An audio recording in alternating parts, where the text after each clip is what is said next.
Hello and welcome to another episode of Virtual Legality. I'm your host, Richard Hoeg, managing member of the Hoeg Law Business Law Firm of Northville, Michigan. And today we're going to talk about one of my favorite topics here in Virtual Legality. That's right, it's Twitch and the failures of their messaging. In case you didn't see it yesterday, November 11th, 2020, Twitch put out this only mildly condescending blog post entitled Music-Related Copyright Claims and Twitch. And if you haven't been following any of this story over the past couple of months, I did a video earlier prompted by a tweet from Devin, a prominent streamer, that said, "It is insane that Twitch informs partners they deleted their content, and that there is more content in violation despite having no identification system to find out what it is."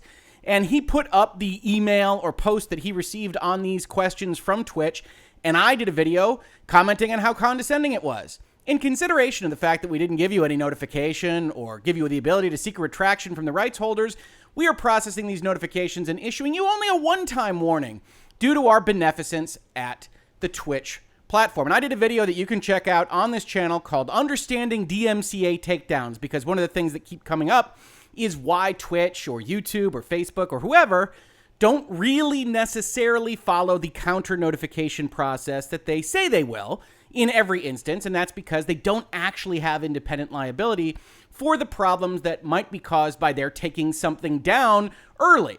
So the way the DMCA is structured, and we'll talk about that a little bit as part of this video, is that rights holders, the big ones, the big corporate ones, can go and they can issue a notification.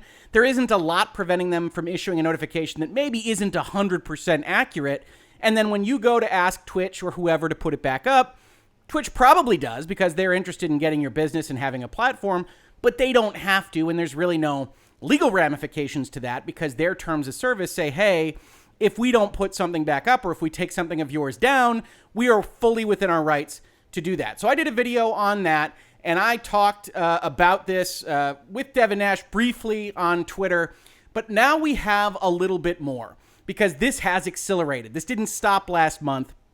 This has kept up. And a lot of people DM'd me, sent me messages. I will say I got a lot of tips on this post and about other videos that had happened over the previous week, including another one from Devin, where he referenced some of my work, and I always thank him for that. But if you mention something to me in direct messaging, I don't bring you up here. I don't want to publicize anybody that communicates in that way. If you'd like a hat tip, I'm more than happy to give it. Just make that clear if you are giving me one of these flagged stories in direct message in the future. But let's dive in. Mostly what we're going to do in this video is we're going to read through this post. We're going to identify the problems about what Twitch says here and the problems that the Twitch actual users, the streamers, will have going forward. As you can see in the thumbnail to this video, I think Twitch is in a fair amount of trouble here, because the music industry has decided to target their company, what they do, and I don't really see an easy way out for Twitch in very many respects. And of course, as we've talked about in this space in virtual legality, that could easily extend to the video game industry if and when one or more of the publishers or developers just decided that they didn't like what was going on with respect to streams. Twitch has always operated in an intellectual property gray area. They just allowed their streamers to take on all the risk. And so it's no surprise as we go through this comment that that is exactly what they are continuing to do. So they first start out, creators, we hear you. Your frustration, completely justified. This post is going to outline our next steps, and moving forward, we'll be more transparent because we understand none of you like that condescending email or being told that you had to delete everything associated with your channel within 3 days. Our bad, sorry about that. We'll do our best to keep the legalese to a minimum here, but we've got to explain copyright law in the DMCA to you. Now, I don't give legal advice on this channel. I don't give it on Twitter. One of the pieces of advice that I might give to someone is don't go out there and be a lawyer. Twitch is really skirting the line with both this and the frequently asked questions document, which we're going to look at briefly, in terms of giving something like legal advice to their streamers. And if you are a streamer, the one thing I would say, you take nothing else away from this video, take this. Don't take legal advice from someone that has a conflict of interest with you. And what do I mean by that? I mean that Twitch is first and foremost interested in protecting itself. This isn't to disparage Twitch. This is how every entity and really every individual operates. That's why there are ethical rules regarding who I can represent. I can't represent two sides of the same negotiation. I can't represent on one side of a litigation one party, the defendant, and also the plaintiff. I can't do that because the legal profession looks at it and says that's a conflict of interest. That's how bad things happen, because you have to have both sides of the table. Twitch is interested in having more and more and more people use their platform, and not so interested in making sure that any given individual streamer isn't potentially burned by the music industry or the video game industry or the movie industry or anyone else. They just want to make sure their platform survives. That's where their money is. And so when you get a document like this, the best advice I can give is seek your own counsel. I know we're expensive. The law is expensive, and that's not entirely fair. That's one of the reasons why I have Virtual Legality, is to at least educate and inform, hopefully in an entertaining way, so that you know when to go get your own lawyer and you know when to go ask a lawyer questions like these. But when you read a post like this, it really is skirting the line, and we'll see why. First off, a quick review of what the DMCA actually is. Yes, Twitch, please. The Digital Millennium Copyright Act, DMCA, is a set of U.S. laws that allows you to create and share content on digital service providers like Twitch. Wrong. Completely, 100% wrong. That isn't what the DMCA does at all. That's not even what the DMCA pretends to do. We don't even have to go any further than just the original 1998 summary of the act from the U.S. Copyright Office to see what we're interested in. Title II is regarding creating limitations on liability for online service providers for copyright infringement when engaging in certain types of activities. What does the DMCA do? It doesn't provide obligations. It doesn't promote specific legal penalties. What it does is it creates safe harbors. When you go and you look at a DMCA provision on this topic, and yes, if there are lawyers listening to this, there are other components of the DMCA that do matter. We've talked about a few of them, particularly around circumvention of technological measures before here in Virtual Legality. But when we talk about copyright, the DMCA, and places like Twitch, we are concerned with these safe harbors. A service provider, Twitch, shall not be liable for infringement if, etc., etc., etc. They act on a notice, all the things we are used to from the DMCA, and they won't be liable for putting it back up if they get a proper counter notice, etc., etc., etc. But the DMCA does not provide for legal obligations in and of themselves. And I said this in the earlier video. I will say it again. When you start to think about what Twitch is telling you, what YouTube might be telling you, what Facebook is telling you, and I've talked about these issues over and over again from a big tech perspective in Virtual Legality, because they are always and forever inclined to defend their own platforms and then maybe use some ambiguous language about what the law actually requires. Last year, in a time when this channel got popular in November and December, it was about COPPA and whether or not YouTube actually had to do X, Y, or Z, or whether the channel users had to do something on behalf of COPPA, and having that fight, and various aspects of the US government rattling various sabers to threaten YouTubers. And I got a number of people that commented on that. This is very similar to that concept here in Twitch and streaming land, where Twitch is trying to tell you that they have these obligations under the DMCA. We comply with the DMCA and similar laws worldwide. Now, I'm a corporate lawyer. It is a good idea for the Twitches and YouTubes and Facebooks of the world to actually go through the counter notice and initial notice process to take things down, put things back up, because it absolves them of liability for potential infringement. I have no issue with Twitch actually having that as their behavioral baseline. And in fact, they actually articulate this correctly in various spots. Just skipping ahead to the fact a little bit, it is our policy to act on notifications under the DMCA. It is our policy to terminate accounts of repeat infringers, et cetera, et cetera. Why is it our policy? Because it's good business. We don't want liability. But it doesn't set forth the framework on which you are allowed to create and share content. That's not what happens at all. The DMCA doesn't care about that. The Copyright Act cares about the fact that when you get a copyright on something you've created, you are the exclusive rights holder to that information, to that material. And you, if you are going to use it in some way, have to find some way to use it under fair use or under a license. That is how copyright interacts. The DMCA just says Twitch isn't liable if it takes it down when someone accuses it of being infringing. That has nothing to do with you on a realistic basis. So they like to, quote unquote, comply with these laws. DMCA takedown notifications can affect your ability to stream because we, as part of our efforts to, there's that word again, comply with the DMCA and similar global laws, issue and track copyright strikes and ban the accounts of those who repeatedly infringe the copyrights of others. Now, I highlighted that because this is a secondary important item that I have covered in Virtual Legality before, but that I don't think a lot of people have fully taken into account. When they say repeatedly infringe, when the DMCA itself says that these platforms have to have some kind of policy around who repeatedly infringes on the copyrights of others, you would be correct to believe that that meant that you were actually infringing on something. But the Copyright Office, and indeed Twitch and YouTube and everybody else, believe that it actually just means that you have been accused of that. This is from a 250-page report that the Copyright Office put out earlier this year. You can check out a video on this report at length in this space in Virtual Legality. But what's important about this discussion is the following.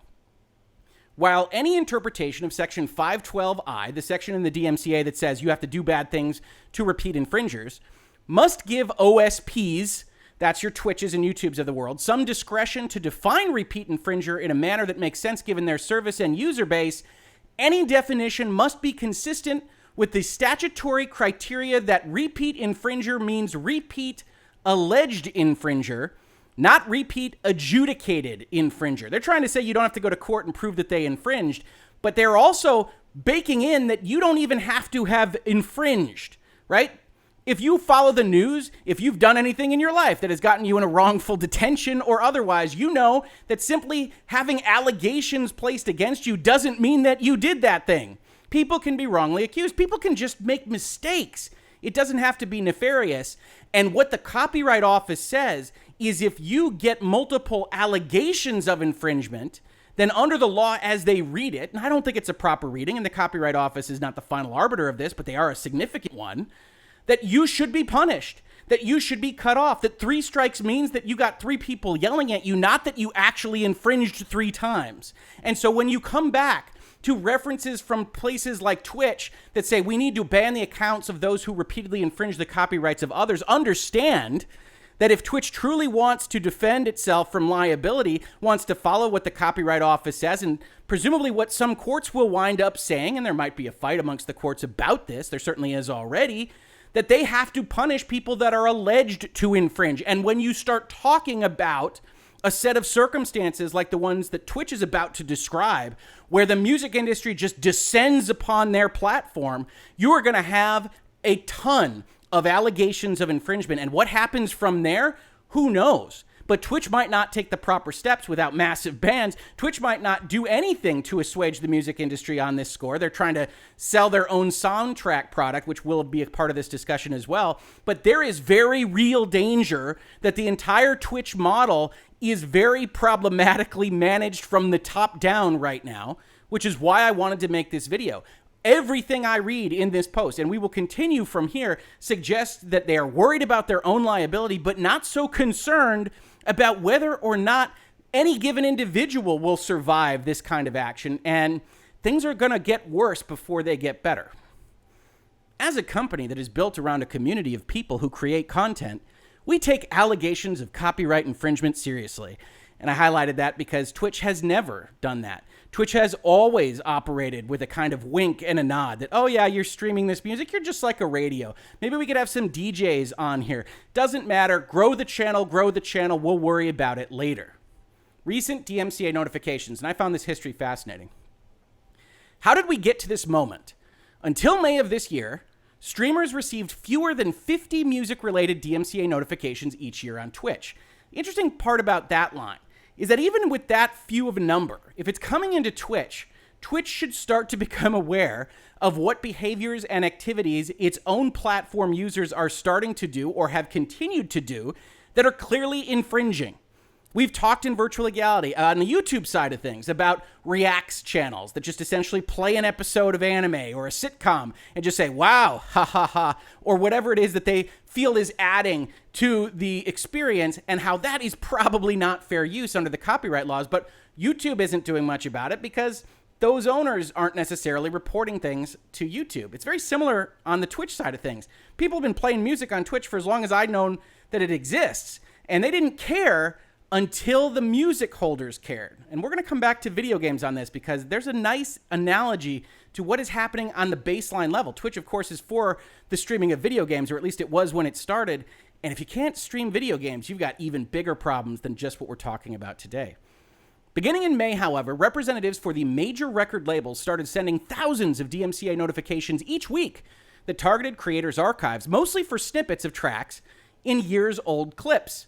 We continue to receive large batches of notifications, and we don't expect that to slow down. I would expect it to accelerate. This means two things.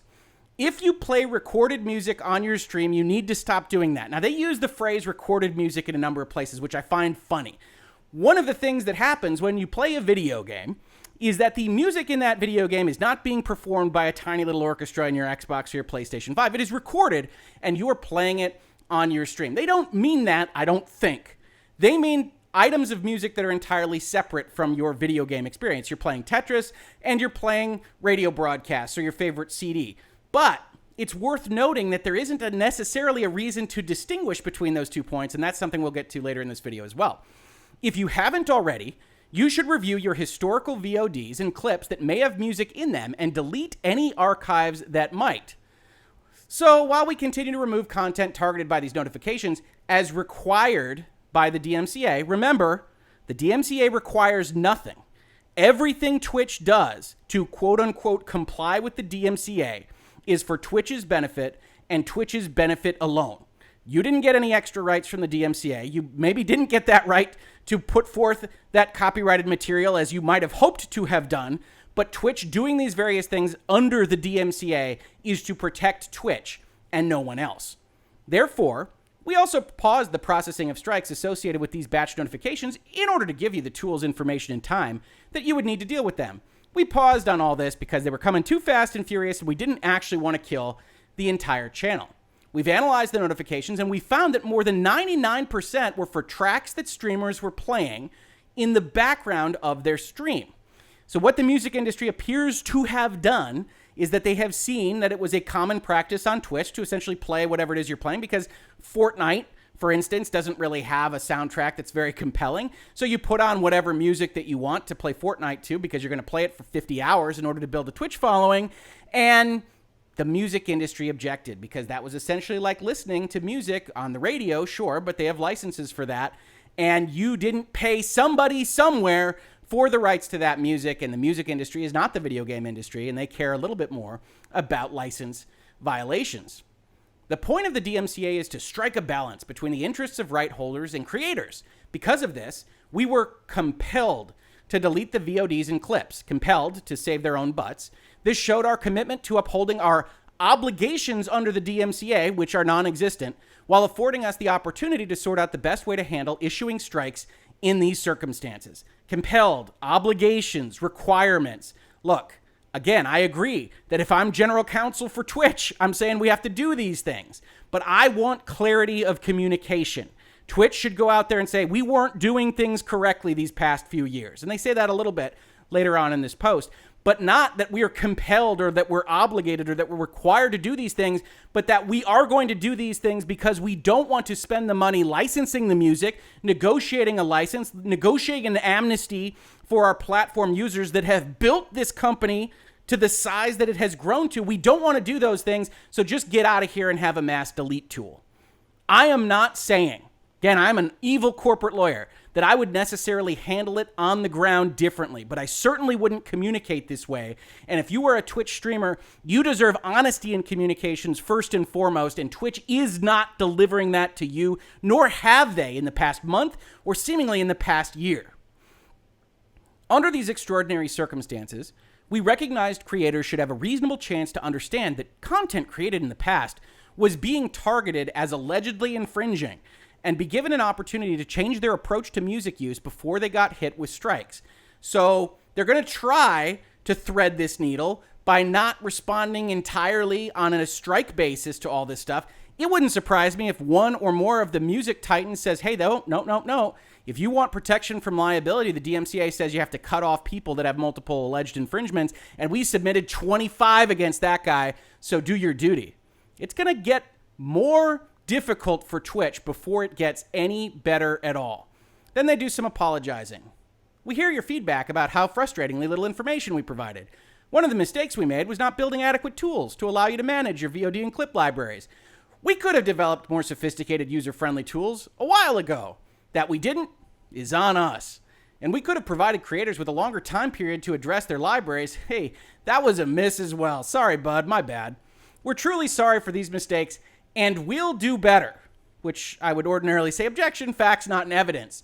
Twitch has not indicated throughout its history that they intend to grapple with these issues on an actual basis, actually making sure that various content holders get what they need in terms of licensing and that their platform isn't infringing rights of content creators all over the place.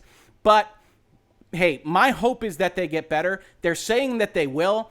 I just think that the use of language in this blog post and the condescending quality of all of their communications in the past month, as well as some issues that I have with Soundtrack that we will see in a second, indicate that that probably won't be the end result. One important question we've heard from you is, how can I stream safely and confidently on Twitch without having to worry about getting DMCA notifications for music use? Well, most importantly, don't play recorded music in your stream unless you own all rights in the music or you have the permission of the necessary rights holders. Now, we will see a little bit further on, or we might not highlight it, you have the permission of the necessary rights holders probably doesn't protect you from these giant platforms processes. If I were hired by you to go negotiate a license and we made sure that we had everything we needed, mechanical license, performance licenses, sync licenses, all the good stuff for music, and we got all those licenses in place, you had them in your hand, that robot, that algorithm, probably still going to tag you because you don't have a way to easily put a box in a check mark that says, I actually went and paid to have this particular song in my stream. And because the platforms err on the side of caution, err on the side of not engaging in liability, it doesn't matter. They don't have a functional way of handling it. We will see that you can ask the question of them in their FAQ and say, hey, I licensed this. What's the deal, Twitch? They say, hey, you should put forth a counter notification. We're not in the business of deciding who's right and who's wrong. And that's just no way to run a railroad. While we haven't received more than a handful of DMCA notifications targeting in-game music, if you're playing games with recorded music in them, we recommend you review their end-user license agreements, that wall of text at the beginning of a game, to see how the terms cover streaming with that music. One way to do this is to search for a game's official EULA online and then do a Control-F search for words like stream, licensed, and music to point you toward the correct section. Heaven forbid they use perform or distribute or display. You're going to be screwed. If you're unsure about the rights, some games allow you to turn off music when streaming, or you can mute the game audio yourself. If neither of those apply, consider turning off VODs and clips. Now, this is a very interesting set of paragraphs, right? So what we've got here is a couple of things. First, they say, hey, go check out that EULA and turn everything off if you can't figure it out, which we saw repeated in a couple of places by Twitch support themselves yesterday. Hey there, thanks for reaching out. We recommend reading through any game's end-user license agreement and utilizing any option to turn music off if the game includes that option, or mute the game audio. Now, this is completely ridiculous in and of itself. A lot of games rely on their music, and we've talked in this space in Virtual Legality about the fact that really developers and publishers should be negotiating for the rights that they get to their music, whether from a composer or from a recording artist or otherwise, to be streamed. Because it's clear that the developers and publishers in general love streaming, love it as a marketing device. They just don't want to pay for that license. And like Twitch, they don't care about the fact that you, streamer, are the one in trouble if you don't have the right licenses at your command. But it gets worse, right? They say, okay, go check out your end user license agreement. So I just pulled up a random one. Here's Ubisoft. Legal documentation. We can see they've got their terms of use, which we've covered in Virtual Legality, and also a form end user license agreement. So we go and we look at their end user license agreement and say, all right, Twitch told me I got to make sure. How do I make sure? Okay, Ubisoft grants me a non-exclusive, non-transferable, non-sublicensed, non-commercial, and personal license to install and or use the product. But I must in no event use nor allow others to use the product or the license for commercial purposes without obtaining a license to do so from Ubisoft. Wait a minute. Uh-oh. I get money from Twitch. I get bits from Twitch. Maybe I put it up on YouTube. I only have a license to a non-transferable, non-commercial personal use. I can only play Assassin's Creed Valhalla on my Xbox. Now, we know that Ubisoft and the other publishers pretty significantly encourage things like streaming and sharing of user-generated content and information, and yet the end-user license agreement for video games says nothing about even being allowed to stream the game itself on Twitch. You shall not distribute the product or its parts commercially. You shall not export or re-export this product or any copy or adaptation in violation of applicable laws or regulations. Don't send it to any foreign jurisdiction or you might get in trouble. This product may contain certain licensed materials like recorded music. And in that event, Ubisoft's licensors may protect their rights in the event of any violation of this agreement. Any reproduction or representation of these licensed materials in any way and for any reason is prohibited without Ubisoft's prior permission and, if applicable, Ubisoft's licensors and its representatives. This is the fundamental failing of the video game industry and software licenses as they exist today. Twitch just told you to go read the EULA to find out whether or not you had rights to the music in Watch Dogs Legion. Do you know any better reading this paragraph, even if I read it with you, even if I highlight specific sentences? No, because Ubisoft doesn't tell you. Ubisoft says, hey, this product may contain certain stuff, and if you reproduce that certain stuff that we didn't identify, you could get in real trouble, and you need not only our permission, but also the permission of the people that licensed out the music. Good luck to you, and by the way, we didn't even license you the right to stream the video game in the first place. Right. Go check out that end user license agreement and search for words like stream licensed and music. Godspeed to you. And then what's the last piece of advice? What makes this paragraph really interesting to the lawyer in me? Well, if neither of those apply, just turn off your videos on demand and clips. Well, if we can't actually get you the rights that you need, if you can't get the rights that you need, just hide the evidence. Don't record the thing because it's unlikely that they're going to see your stream while it's ephemeral, while it's just in space for an hour or 2 or 5 or 10, depending on what kind of Twitch streamer you are. But just turn off the ability to save this thing because we don't want the dirty evidence around. This is no way for a corporation that is predicated on using other people's materials to behave, and yet that is exactly what we see in terms of their behavior. For your stream archives, your recordings, your VODs, and your clips, right now your only options, if you think they contain unauthorized music, is to either go through them one by one or for clips, use the delete all tool we have provided. As we will see, though, that may or may not work. Again, Devin Nash, streamers are still being DMCA'd for clips and VODs they deleted. Why? They're still on Twitch's server, even if you deleted them. Below are my deleted clips. Yet here's one they stored from 2016. We deleted our entire legacy and Twitch still didn't protect us. And if this is true, and again, I can't get to everywhere on the internet. If you've got more information, leave a comment to this video. If this is true that people are getting DMCA'd for what amounts to videos that Twitch is keeping on a publicly accessible server, even after they have a deleted status, think of it like your recycle box before you do a hard delete on your computer, then Devin is right. When we talk about copyright infringement and you have done everything in your power to get rid of something that you didn't know was infringing, but that has now been told to you to be infringing, and you are nonetheless getting DMCA strikes because Twitch doesn't care, there is something fundamentally broken in that system.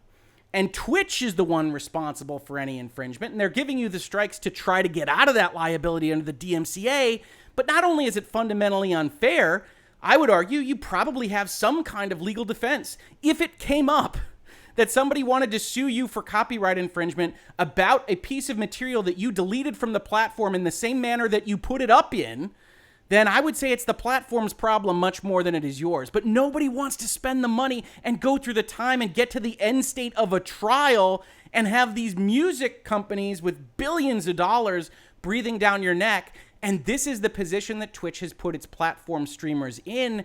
And I got to be honest, I don't know how you interact with this company in the same way after all of this happens. And maybe they'll get through this just fine.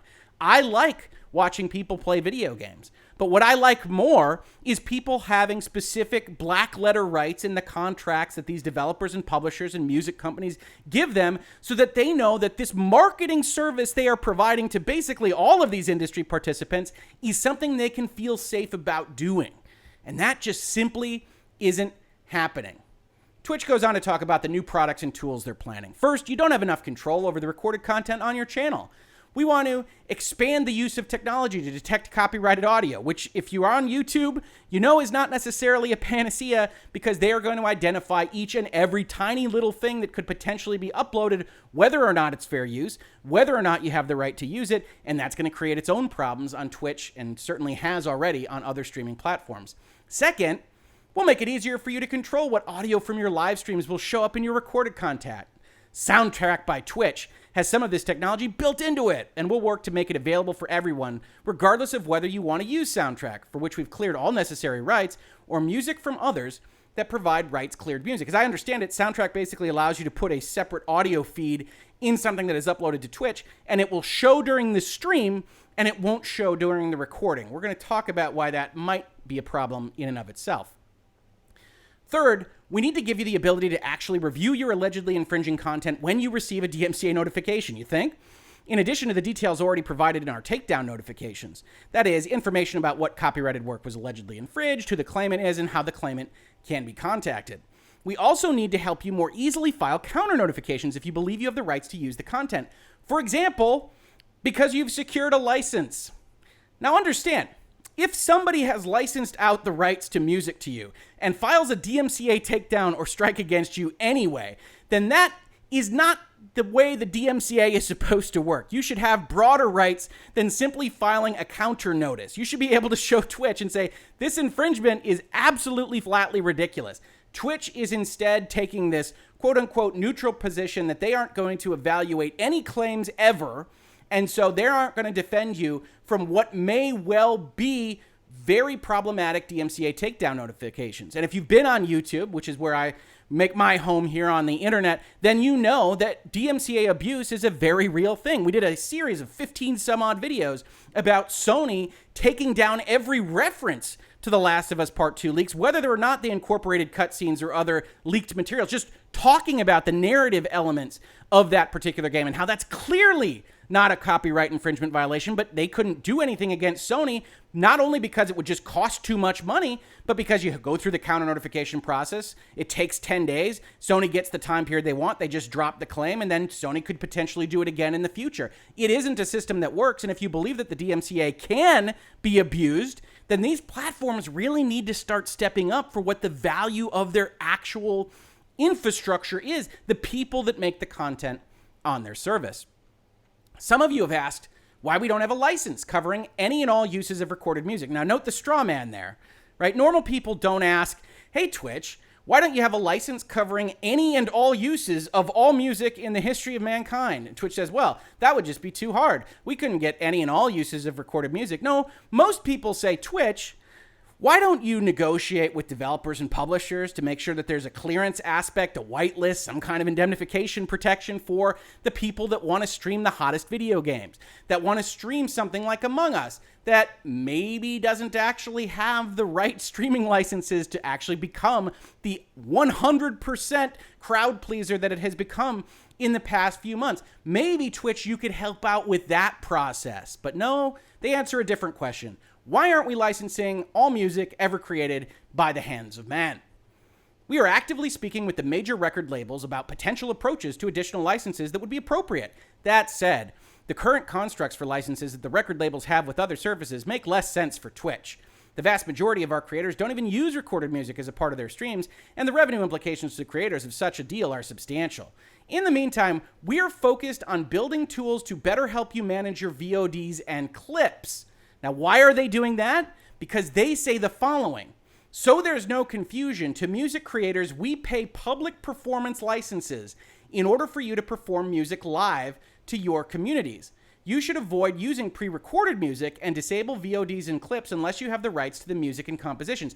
They have the right under the license to publicly perform the man with the ukulele actually singing the song in various respects, that kind of thing.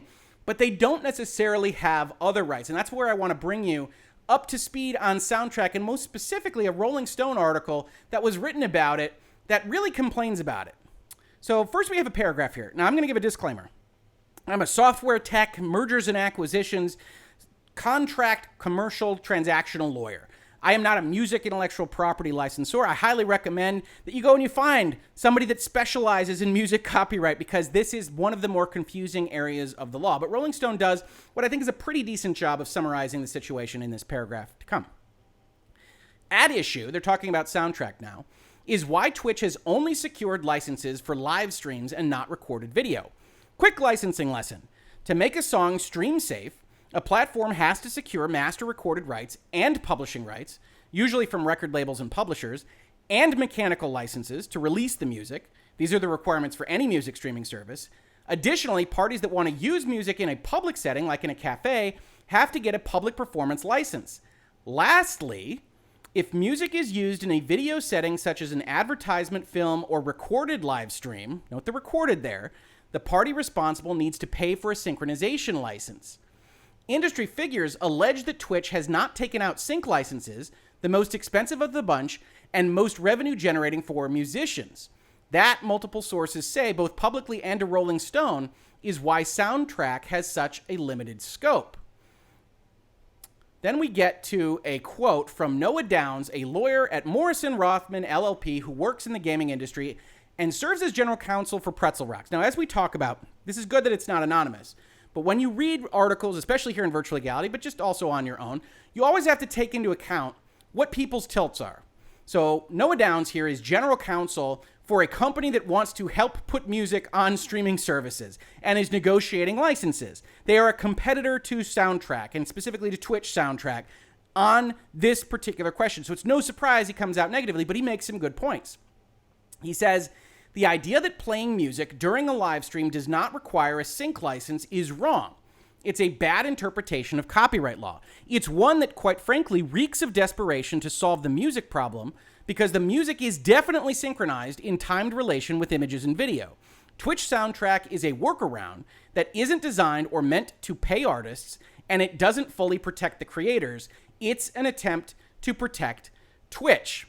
So what they've got with this Soundtrack product, which they're pushing in this post and elsewhere, is that they are trying to use these various little bits of copyright law to get around what is the fundamental issue, which is if you put music in your stream, chances are somebody in that line, Twitch, you, maybe the video game publisher, whoever it might be, owes the music creator money of some kind. And that goes for public performance licenses too in general. You collect what the performances are, you pay various amounts of money to the public performance licensor, and they get out to the copyright holders. Twitch says, no, we got public performance licenses, just don't use recorded music and don't use video on demand and clips, and you'll be fine. Now again, don't take legal advice from a company that has interests in conflict with your own, but also don't take legal advice from a company that clearly didn't know what it was doing, or more dramatically, was hiding the ball about what it was doing for such a long time that all of its streamers wound up getting an absolute hammer thrown at them with very little time to react.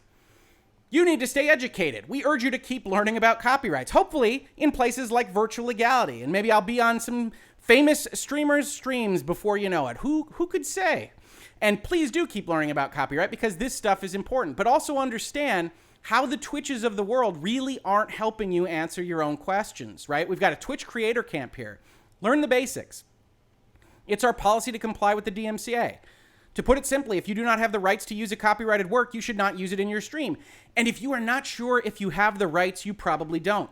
Now, in all honesty, that's pretty good back of the envelope advice. If you are not sure if you have the rights, you probably don't. So I would ask everybody watching this video, or if you're sharing it around to somebody, ask them this question when you share it. Do you have the rights to stream that video game? Do you have the rights to stream Assassin's Creed Valhalla? Do you have the rights to stream Among Us? Do you have the rights to do any and all other things that make Twitch the money that made it valuable to Amazon in the first place? If you are not sure if you have the rights, Twitch says you probably don't. And I would tend to agree. And this is one of those areas where I think the Twitches of the world, the YouTubes of the world, formerly the Mixers of the world, could really assert some pressure to say we need to sort all of this out, because you've got this giant industry built on a house of cards. And you can see how that house of cards can be taken down writ large with a music industry that doesn't think like the video game industry and decides to just bring down all the weapons on a place like Twitch. And nothing is really stopping them from doing it on other platforms as well. If you are not sure if you have the rights, you probably don't. how to manage the recorded content on your channel. It includes music, art, sculptures, other people's videos, and any other copyrighted material. Since 2014, we've used a technology service called Audible Magic to proactively scan your videos on demand. If Audible Magic detects copyrighted audio, we automatically mute that portion of the VOD. Again, we talked about this earlier in the video. They automatically mute it without any acknowledgement of whether or not you have a license, which means that you don't have an incentive to get a license, which means the music industry really is cut out and left out in the cold because they might negotiate licenses, especially with the bigger streamers, and those bigger streamers have no ability to actually tell Twitch or Audible Magic that they licensed out the latest top single or whatever else it might be. You can guard against receiving DMCA takedown notifications for content stored on your channel by reviewing all of the content in your creator dashboard and removing any content in question. Now that question remains. Is that actually true? Does Twitch actually have a publicly available server that they keep the deleted information on? Because if that's the case, then even deletion doesn't necessarily get you where you want to go. And at bare minimum, if you don't want to fight about the rest of this stuff in this video, if this is in fact the case, you need to fight about this stuff with Twitch. Twitch can't be keeping that stuff public because that actually does harm you. If that's going to come out, DMCA strikes against you, potentially infringement action based on something that's entirely outside your control. Twitch can fix that, and it should fix that as soon as possible. How to permissibly use music on your channel. Well, we know that many of you use music in your streams for a variety of purposes. In an effort to keep your stream sounding great without putting your channel at risk, we developed a new tool that's free for all Twitch creators, Soundtrack by Twitch. Soundtrack provides a library of music that is licensed for your use in stream and that doesn't transfer to your clips or VODs. We think we solved this issue because you don't need to sync to that video. We just won't play it on a recording and everything will be fine. Now, the question is, will it be fine? And I will tell you right now, copyright law, copyright jurisprudence, the court cases, the common law, they don't have a good answer for that. Twitch thinks they're fine. Twitch has a lot of high-paid lawyers. It doesn't know whether you'll be fine, and don't pretend like this says that they do. They also go forward and say, hey, what if I get all these claims? If I submit a counter notification and it's approved, will that prevent me from getting a DMCA notice for the same song again? It will not. Twitch is not a copyright court and isn't in a position to decide who's right and who's wrong between you and the rights holder. Submitting a counter notification does not prevent a rights holder, even the same rights holder, from submitting a subsequent takedown request for a song included in your channel. So even if you look and you say, hey, this is an old recording, this is absolutely in the common domain, or maybe you say, I got a license to this, or some other reason, I used 2 seconds of it and I commented on the nature of the music and its fair use, doesn't matter. They can just bring that claim again and again and again. And remember, the real bad part about all this is that technically Twitch has to respond to somebody being an alleged repeat infringer and not an actual repeat infringer. We've got dominoes upon dominoes and a DMCA that really does need to be reformed. Twitch continues on this regard for a number of places, a number of questions. Consider submitting a counter notification if you have a license. You are responsible for ensuring that you have the rights to live stream or store copyrighted material on Twitch, regardless of what that end user license agreement might say. And they just don't offer any of the kind of comfort that you would want to see from somebody actually using a platform like this. So at the end of the day, look, I titled this video, Twitch is in serious trouble. It's not because they're going to go under today. It's not because they're going to go under tomorrow. It's because they need to make significant changes in the way they operate. Not only in the way they actually function as a platform, but also in the way that they communicate with the people that are their business model. The people that actually make Twitch money.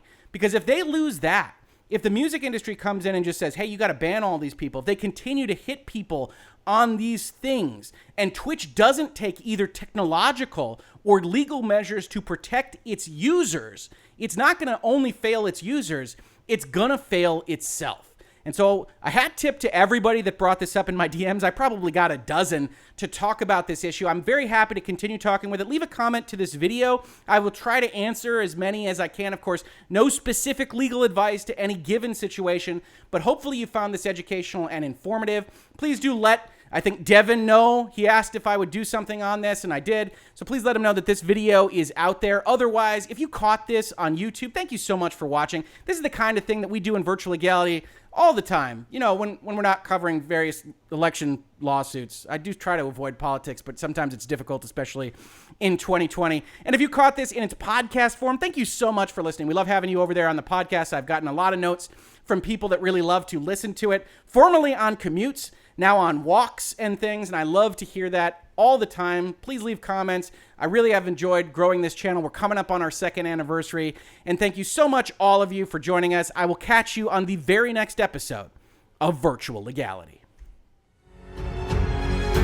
Virtual Legality is a YouTube video series with audio podcast versions presented as commentary and for education and entertainment purposes only.